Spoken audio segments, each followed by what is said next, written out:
the MK is not part of our future.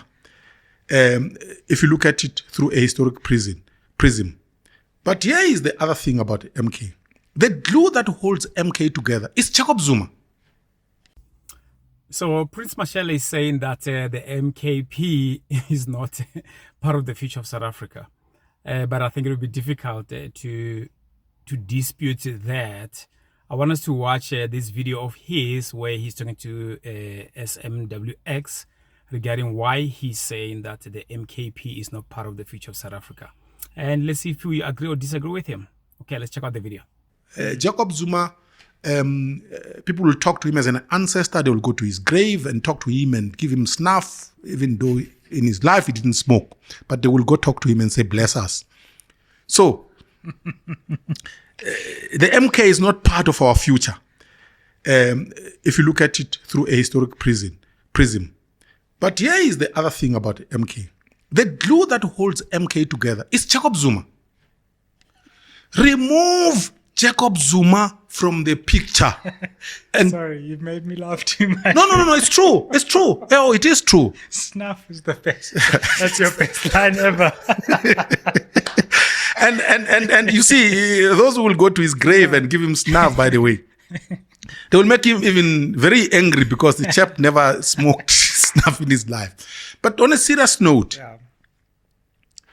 if you remove Jacob Zuma from the MK tomorrow, tell me what will hold this thing together. Number one, the MK doesn't have a cohesive ideology. A cohesive ideology is important in holding together a political party. The MK is a mishmash of all manner of opportunists who are seeing it as a vehicle to power. They think, wow, this thing is growing. Let me run there so that when it captures power, I will be in the union buildings. That's what drives those who are running there. These people, by the way, come from different ideological backgrounds. So take a Floyd Shibam, for example. He tells us he's a Marxist-Leninist. That's what he tells us, even though I doubt that. Is MK a Marxist-Leninist party? No. Jacob Zuma is a traditionalist, a feudalist who believes that traditional leaders must rule. Even his lifestyle, you can see, he's got a Solomonic palace in the middle of poverty in Kandla. That's the kind of thinking. So ideologically, nothing coheres. Number one. Number two, Jacob Zuma, if you remove him, there's nothing remains. So I don't see this thing lasting, by the way. I see it falling apart the moment one of two things happens. Jacob Zuma becomes senile. Someone will have to direct it. Two, when he dies. And we all know he's going to die, just like you and I at some point will die. So, no, it's not a part of our future. So there you have it. My analysis of what Prince is saying is that I believe he's spot on this one. I'm struggling to see what does the MKP offer to South Africans.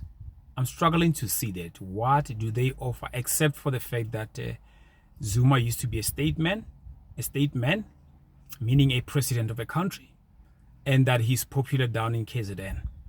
Over and above that, what does it offer to South Africans that will give them a new hope, a new perspective, a new path?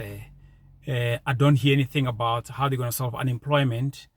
I don't hear how they're going to solve like a whole host of issues that South Africa is facing at this point in time.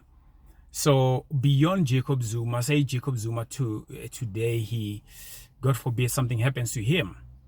Who do you think is going to step up in that position to build that party? And that party, for me, when you look at history, even when Jacob Zuma, when he was still the president of the ANC, when he took over power, when he was elected, ANC lost support on all of the provinces except for KZN. And I understood in that moment that that vote, the KZN vote, this is one of our own, so to speak. And the IFP lost a lot of support in that regard. And that trend showed something there in terms of the issue of tribalism that exists in our country, and is shown in our politics, especially when it comes to KZN. So it is not a surprise to me that if you look at the vast majority, I think almost 80% or so of the votes of the MKP that they won in May 2024, majority of those, they come from KZN. That's why they were able to be the biggest party in KZN and destroy the ANC in that space. So I can see the sympathy of certain people who associate with Zuma or who can relate to Zuma, particularly in KZN, like, hey, let's vote for this guy. But this project is not sustainable. That's my honest opinion as well. I cannot dispute Prince in this regard. Might disagree with him on some other things, but when it comes to this, I think he's on the money. Beyond Jacob Zuma, the MKP doesn't offer anything at all, and I think a lot of people, they're gonna wake up to this fact at some point in time, sooner or later. Even when they're bringing high-profile people from the EFF and the ANC, it still doesn't show how this party is gonna sustain itself. No elections. All the decisions are being made by Jacob Zuma. Everybody goes to Nkandla to kiss the ring. He removes people on a whim. You know, if you do not toe the line, and then you're out. I mean, what kind of organization is that? So I agree with Prince here. And if somebody's able to show me a different perspective, I'm happy to hear from you guys, from your comments. I do not see how the MKP can be the future of South Africa. I do not know what they offer, and what they offer South Africans, so that South Africans can be convinced and vote for them. I can see the hype from KZN, but that's all there is to it. And I think even that hype, it will die down as well. So let me know in the comments, and thanks again for tuning in. And if you disagree, I want to hear from you as well. You know, if you agree, why you agree. I appreciate your comments and your feedback as always, man. Thanks again for those who subscribed. And if you haven't subscribed, please be so kind and support us. Let's grow this community as well, as we bring a thought-provoking conversations with you guys. Thank you again for tuning in. Bye-bye.